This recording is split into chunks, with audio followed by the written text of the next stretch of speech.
wa kam heewi min malakin immorde malaikaɓe fi samawati wonɓe ka kammuli la tuhni kono nafata dunta shafa'atum tefore maɓɓe nden shay'an hay e hunde illa min baadi sona ɓawo an ya'dana allahu allah yanande yoɓe tefan liman yasha waɗande ummo o yiɗi yo tefane wa yarda o yeltori kadi konngudi muɗum ɗin e golle muɗum ɗen inna alladina ande no ɓen la yuminuna tawɓe gomɗina bil akhirati lahara on la yusammuna al malaikata wallahi hiɓe wiwde malaika ɓen hiɓe noddirde ɓe tasmiyatal unsa inɗe rewɓe wa malum alanaɓe mbiye ɗum min ilmin immorde e gandal in yettabiuna ɓe jokkali illa zonna sona sikke wa inna zonna awale ande no sikka ɗen la yogni ɗe nafata min al haqqi immorde e gonga kan shay'an hay e hunde fa arid allah daari ɗurno amman tawalla gayi kala on huccutoɗo an décrina o ɗurni waaju amengu walam yurid tawi o fanditaki illa al hayata dunia sona gurdan aduna kanko ɗoni haaju makko ɗurnumo dalika mablaguhum min al ilmi ko gurdan aduna ɗan noon ko ɗo woni hattirde maɓɓe gandal ngal bi mana kamɓe ko fi ha gurdan aduna ko fi ɗum ɗon koɓe andi ɓe anda fi ko woni bi mana awalego yeeso toon ɓe anda fi ko woni yeeso toon dalika mablaguhum min al ilmi koye ɗum ɗo woni hattirde maɓɓe nden e gandal inna rabbaka anduno joomma huwa alamo ko kanko ɓuuri andude biman balla on majjuɗo enen kadi tigi ɗen andi majjuɗo ɓaɗen andi yarowo beere zinowo e wujjowo ɗen andi on na fewuɗo koni ko wiyete ko allah ɓuuri andude biman balla on majjuɗo an sabilihi gawi lawol makko ngol wa huwa ko kanko allah kadi alamo ɓuuri andude bimani tada on fewuɗo enen kadi ɗen andi fewuɗo walillahi ko allah waɗani ma fi samate andugol kon konga kammuli wa ma fil adde kon kon ka leydi liyajzi alladina fiyo yoɓoye ɓen asa'u bonnuɓe bima amilu saabu koɓe golli kon wa ajzi alladina o yoɓa ɓen ahsanu moƴƴinɓe ɓel husuna moƴƴere koɓe moƴƴini kon kon ɓen moƴƴinɓe noon fi en anduno tawroye ɗen e maɓɓe allah no indi kande en alladina ko ɓen yejtanibuna woɗɗitiɓe kaba'ira al ismi ko ɓuuri janɗude kon e bakkatu wal fawahisha e piiji ñidduɗi ɗin illa llama sona togosoy koy mo woɗɗitike bakkatuji jani ɗin allah yafotomo togosoy koy enen noon no heewi e bakkatuji janigoy ko tawata ka toso koye kontuɗen koyen faamu ɗum inna rabbaka anno joomma wasel ma ko fiɗa ko yaajuɗo yaafuye huwa ko kanko allah alamu bikum ɓuuri on andude hoore mon ide anshaakum tumande o taguno on min al ardi immorde ka leydi ɗum woni baaba mon adama wa ide antum e tumande tawno on a jinnatun ko bobohoy fi botoni ummahatikum ka nder deydi yuma mon ɗum woni enen hedditiɓɓen allah daal fala tuzakku anfusakum wotan laɓɓin hoore mon wota goɗɗo daro déclara kañum no laaɓi no feewi no nunɗi huwa alamu ko kanko allah ɓuuri andude biman ittaqa on hulɗomo allah daali ene afara ayta ene a yi'aali ya muhammadu ma an o janngowo qur'an afara ayta e a yi'aali alladi oɗo tawalla huccutuɗo wownuɗo okkitirde jawdi makko ndin o acciti few o sali wa ata okkitiri qalilan seeɗani wa akda o uddiri jawdi hedditindin a yaali o no ngalɗini a indahu kerehino ka woni ilmul gaybe gandal andugol fi ko wirni konne ka lawhil mahfuz fa huwa tawa kanko yara himo suti ɗum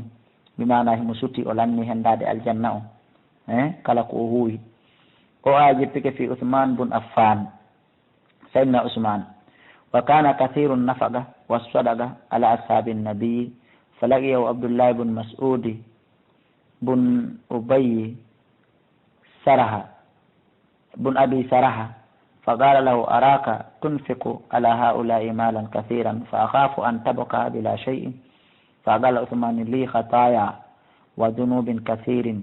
uridu takfiriha wa rida rabbi faqala abdullah a'tini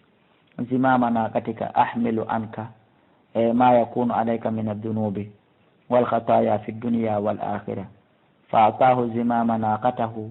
wa qtasara an nafaqatihi wa sadaqatihi fa nazalat fi hadhihi al-aya o aya ko hore sayyidina usman bun affan tigi won ko jippi sayyidina usman den ande ko patron jo ittaynoɗo sadaka goɗɗo go hewtimo wi he an ɗaɓɓi so kokkitirɗe o jawdi ma pandide miɗo holi wata yawɗo ha o jawdi ma lanna sayyidina usman jaabino miɗo mari bakkatuji ɗuɗuɗi mi faala ittude sadaka fiyo allah yafolan ɗin bakkatuji mi heɓa wela e makko koyni wo jonnan ɓoggol ngeloba mamba mi mana mba ngeloba mba waɗɗiɗa ɗo jonnan mba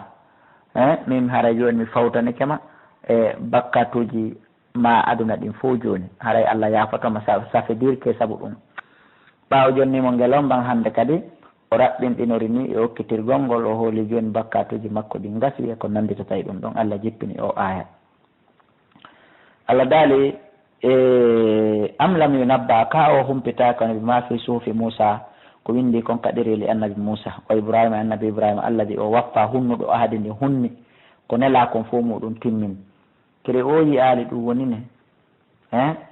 no jeeya ko woni toon Allah taziru waziratun wonde rondota ko wisira ukra dongal bakka to wonki goo Allah taziru waziratun wonde wonki wo rondota ko dongal bakka to wisira ukra bakka to wonki goo wonki wo rondota ko dongal bakka to wonki goo ɗum hino jeeya ko windi toon so tawi woni oɗa inni jonnan ɓoggol ngeloba mamba min mi fawtanikema haray koyo faamu ɗum la tamilu hamilatun himla ukra rondotoɗo rondota ko dongal bakka to wonki goo ma alayha min nande dambi immorde bakkatu ɗum ko andingol muɗum go'o wa an laysa lil insani e wonde ala na neɗɗon illa ma sa'a sowona ko golli ko immorde golle mon wa anna sa'ayahu wonde golle makko ɗen sawfa yura arayɗe yi'e tumma juzahu refti Allah yoɓaymo al jaza al awfa joddi timmude wa anna ila rabbika yonde ko faade ka jomma al muntaha won hattirde andugol fi gandal ngal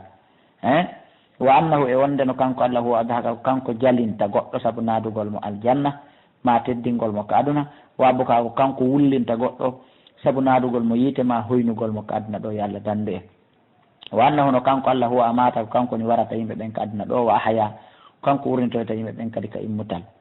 wa annahu e wonde no kanko Allah khalaqa zawjayni kanko tagi noneji ɗiɗi bi mana addakara wal unsa bi mana gorel e deyel ko kanko Allah subhanahu wa ta'ala woni ko tagi ɗum honto tagi ɗum min nutfatin immorde toɓɓere mani ida tumna sinde mani yama bi mana si gorkon e debbon acciti toɓɓere mani yumunde wa anna alayhi nash'ata al ukhra e wonde kadi ko kanko fawi woni tagu sakkitorngu ko kanko wodani bi mana immintinoygol ngol ko kanko fawi kanko Allah wa anna e wonde no kanko Allah huwa agana kanko alɗinta o agana kanko yondinta yo Allah alɗin en wa anna no kanko Allah huwa rabbu shi'ra ko kanko woni kadi jooma nde ɗo hoodere wi'etende shi'ra al kawkabu alladi yutba'ul jawza kana yu'badu khuza'a ko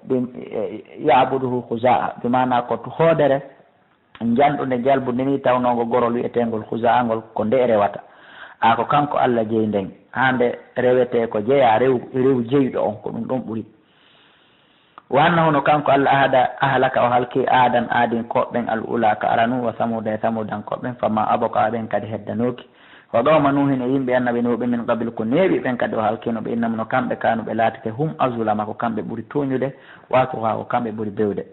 wal mu'tafikata e yimɓe mu'tafika ko yimɓe annabi luutu ni ahwa ɓeɗo kadi fukkinoke yimɓe annabi lut bi mana ko fukkiɓe ni ko mutuɓe ni ka nder leydi ko ɗum wiyete al mu'tafika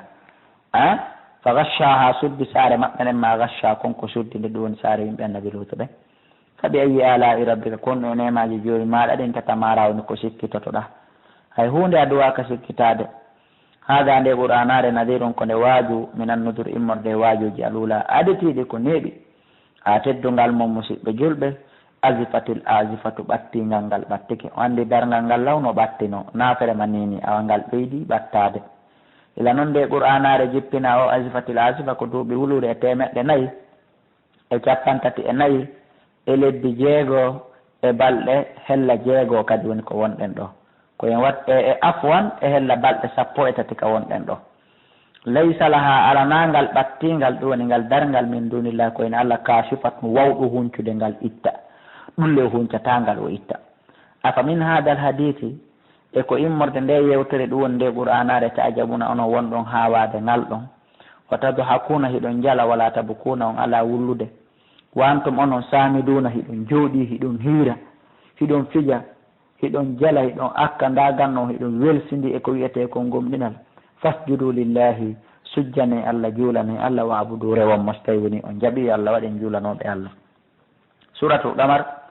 makkiyatu bismillahir rahmanir rahim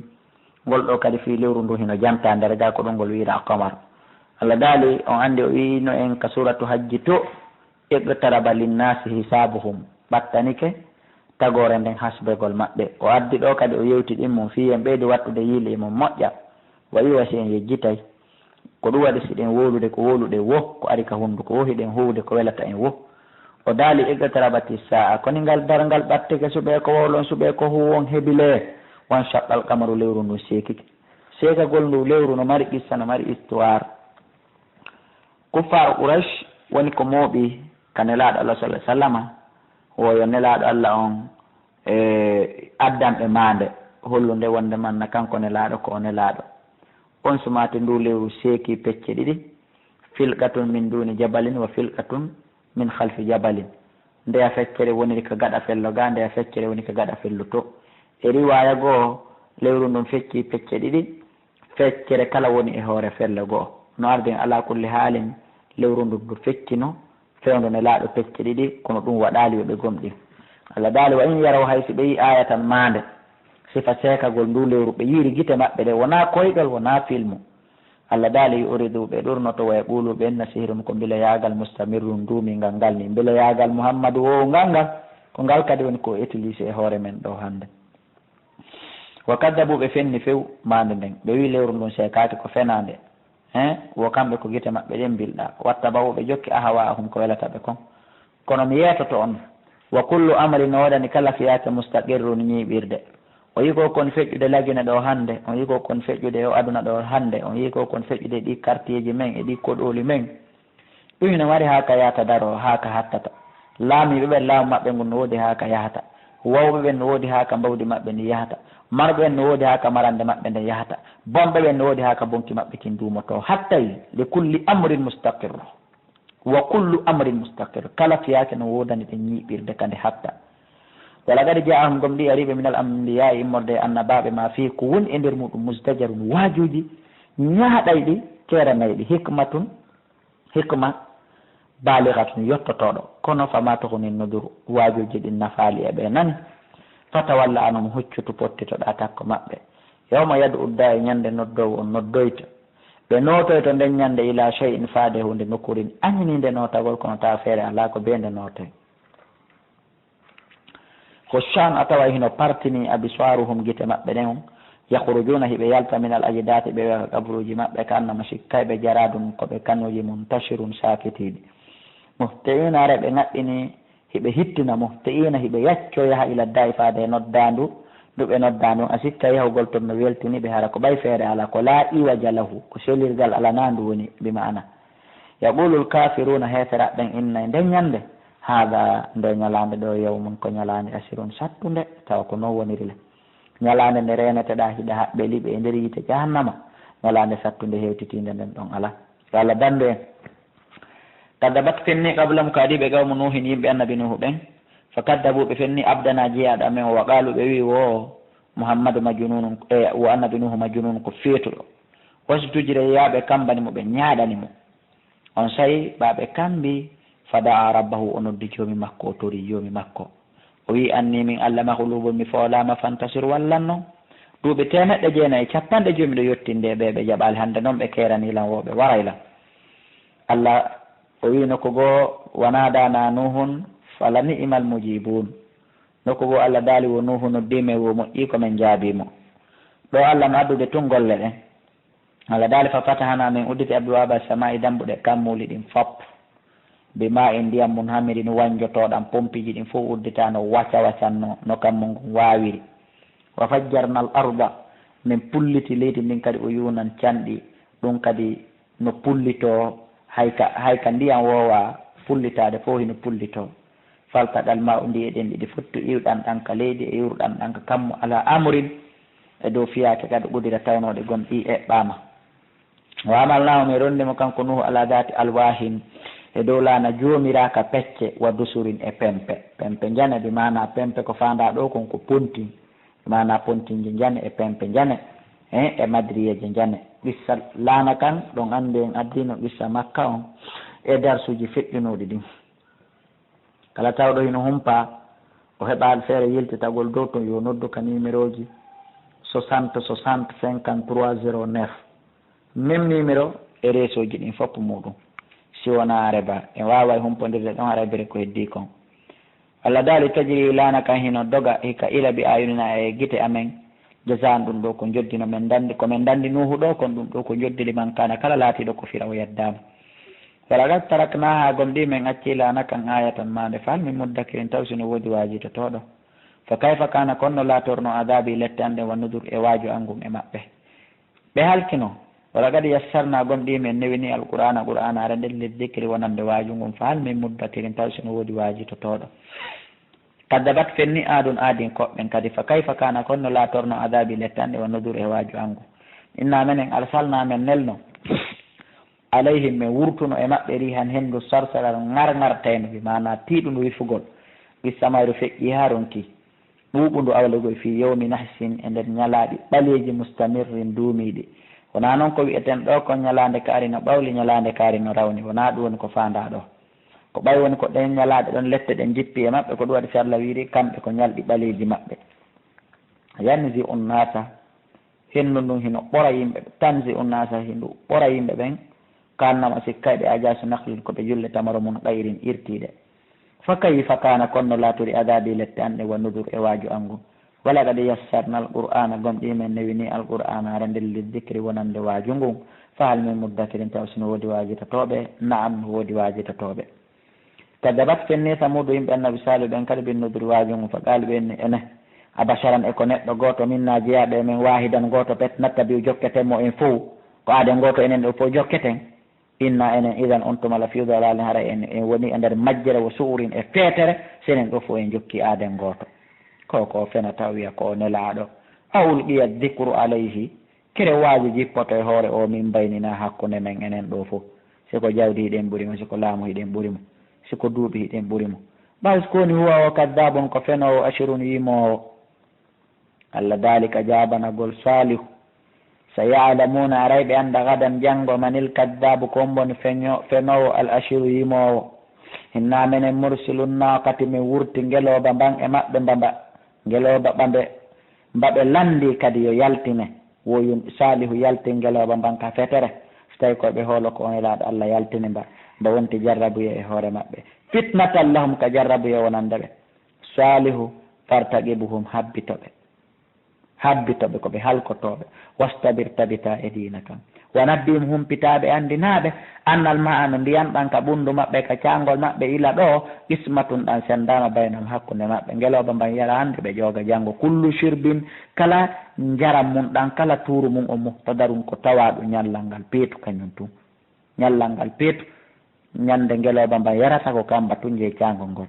ñande ɓe ƴogata ɓe wuppa ɓe yara ɓe looto kamɓe kadi ko kamɓe tun ɓe jeey cangol ngol ɓe continiri noon e nder balɗe fanadaw ɓe noddoy sahibahum ɗimmojo maɓɓe on wiyeteɗo ɓudar fata ata o bungi o manti o towniti o ari fa aqara o soppi ngeloba mban oɗo ko jeeyaɗo e ɓiɗɗo ɓe wiyeteɓe sabu atu rahatin hooreɓe jeenayo ɓe jannguno ɗen fimum ka darsuji feƴƴunoɗi o nodday ka numéro ji mi wawa on yuɓɓidirande oɗo ko goto e ɓiɓɓe ɓen jeenayoɓe ɗon woni ko way mbaɗo ngeloba allah daari mo wiye ɓudar allah daari fa kayfa kana konno laatore adabi lette an ɗe wannodur e waaju angu inna mene arsalna men wurtun alayhim e dow maɓɓe sayhatan ha cango wahidatan woto pet fa kanoɓe laati ka hashimil muhtajiri hono furonji mum citiiɗi wala gadi yassarna alqur'ana gomɗi men newini alqur'ana are nder liddikiri wonande waaju fa hal min muddakirin taw sino woodi waaju totoɗo naam kadabat fenni gawmu lutin yimɓe annaɓe luuto ɓen binnudiri waaju ngu ɓaɓe fenni konno warri inna menen arsalna men wurtuno alayhim e dow maɓɓe hasiban hen ndu sattundu wifugol illa ala lutin sowona ɓe ngure luuti nden ɗum noon wiɗen ko ɓiɓɓe makko jiwɓe ɓen ɗiɗo e najjeynahum men danduno ɓen ɗon bisa harin ka subaka ka weetata ɗon mi imatan ɗum ɗo ko nema min indina immorde ka amen kadalika ko waɗo ni no men dandiri ni luutu e ɓen jiwɓe makko ɗiɗo e kadalika ko woni najisi men yoɓirta man sokara kala yettoɗo nemaji allah ɗin ɓiɓɓe makko ɓen ɗiɗo ko zauran warisan ko ɓen ɗiɗo nimata ɗum ɗo ko nema min indina immode kamen kadalika kon ni najisi men yoɓirta man sokara kala yettoɗo nemaji ɗin wala gad andarahum gomɗi annabajo allah on waajoriɓe battu sakana fi doole amen ɗen fi nanngal amen ngal fi lette amen ɗen kanko annabajo on o waajoriɓe ɗum kono fatamaroɓe sikkiti few binnodiri waaju ngum ɓe hoolaki wala gade rawa duhu gomɗiɓe ɗaɓɓirimo desa anday fi hay fi hoɓɓe makko ɓe heɓunoɓen jibril fatamasna min monti ayunam gite maɓɓe ɗen min innani ɓe fadugu dekke azabi lettande wonnodur e waaju angu wala gadu sabbahum gom ɗi wetaniɓe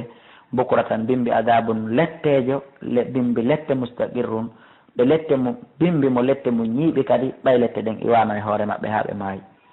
fadugu dekke adabi lettanɗe wa nudur e waaju angu wala gadi yassarna alqur'ana gomɗi men newini alqur'anare nder leddikri wonande waajitotoɗo falmi muddakirin taw sino woodi waajitotoɗo naam wala gadi jaa gomɗi ari ala fir'auna konel fir'auna ɗin kadi ari ɓen kadi an nudur waaju kadabu ɓen kadi fenni bi ayatina a jamini kulli haɗi fop fa akhadnahum men nangueɓe akhda asisin nangande teddude muqtadirin wawɗo nangande aaden tedduɗo wawɗo dolnuɗo asisin dolnuɗo muqtadirin wawɗo si nangi goɗɗo min nangueɓe sifa nden nangande ako paaru ko mene ko heferaɓe mon ɓen onon ɓuraysu makka hayɗum ɓuuri moƴƴude min ulaykum ndi ɓeɗo moɗon qissaji guireli groupe aji ine yewti on fimum am lakum kano wodani on bara'atun woɗɗitagol daɗa fi zuburi ko windi konka defte ko windi konka ɗereli wonde mo yeddi heɓay mo iɗon mari no wawa toon woɗɗitorde ɗum daɗon ala am yaquluna kaɓe no wawi wiide wonde menen nahanu menen jami um komin dental mum tasiru men wallidira menen meɗen ɗuuɗi ɓuuri aadin koɓɓen e samudan koɓɓen kaɓe wawi wiide ɗum si ɓe wii ɗum so yuhsamul jam'u haalan ɓe tun awa ngal dental ko fooletengal nani way walluna duburu ngal huccintinayi kadi duburuji maggal on ngal dogal bal sikoni a saatu darngal ngal ma wiɗon ko ngal woni fodore maɓɓe ne wa saatu darngal ngal adha ko ngal ɓuuri hulɓinade wuritode wa amarru ko ngal kadi ɓuuri haaɗude ko wiyete ko darngal ngal ko gangal ɓuuri hulɓinade ko kangal kadi ɓuuri muusude yallah subahanahu wa taala on dandu en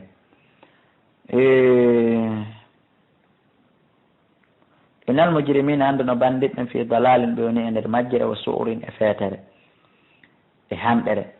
yawma yushabuna ñande noon ɓe daasoyte ñande ɓe fubboyte finnari ka nder yiite ala wujuhihim hara kadi ko hoore geece maɓɓe ɗen ɓe wona suddirede ɓe wona daasirede e ɓe innane duugu meeɗe massa sagara memugol meeɗugol yiite wiyetege sagara ngen sagara ko yiite nge andanɗa hoore ma yiite jahannama e hoore mum moloto Allah yo Allah danduge yanugol e nder ndun ko lor wiyetendu sagara kamɓe noon ko e nder ngen ɗon woni koɓe fubbinte inna menen kulla shay'in kala woni halaqnahu min tagi ɗum be qadarin e eɓɓore piiji ɗin fof nazalat hadi l aya fi ahli l qadir piiji ɗin fof Allah subahana wa taala tagi daali min tagi ɗum e eɓɓore wama amruna fiyake amen ɗe wonali fi waɗugol dargal ngal ñawgol hakkude tagore nden illa wahidatun si wona nde wotere pet kalam hembil basar wono leppango yitere ara men gayni kono noon ɗum ɗo ko yawanta wono leppango yitere ko wonande gomɗinɗo e wonande jungo Allah amma kefere on kam ko ɗum ko duuɓi guluje wonantamo wala gaɗa halakana gomɗi men halki asiyaakum yeruɓe mo on bus ko andingol en onon fewtiɓe ɗo awa yerumon halkanoma wona ono ronkinta Allah falmi muddakin taw sino woodi wajitotoɗo e mo on onon ɗo e Allah halko on no ya halkirno noon yeruɓe mon ɓe wiye hi eto ɗon wajito ɗon ɗo e ɗum wa kullu shay'in kala hunde faaluhu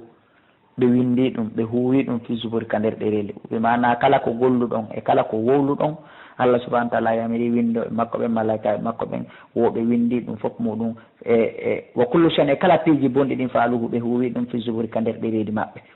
mi mana kala ko wiyete ko geddi shirku zina ala façon bonnere e bakkatu moɓe gollali tawata windo ɓen hino windani ɓe ɗum ka ɗereli maɓɓe par ce que ko kamɓe huwi ko huwa kon ka ɗereli saabu ɓeeɗa huwata hunde ka ɗerol ko ɓeeɗa wowlali ma ko ɓeeɗa huwali bi mana ɓeya windata hunde ka ɗerol ko ɓeeɗa gollali kala ko winda ka ɗerol hino wawi wasi ko an windi par ce que ko an huwi si oya windi oɗo waɗi si Allah daali wa kullu shay'in kala hunde faaluhu ɓe golli ɗum fi zuburi ka nder ɗeri maɓɓe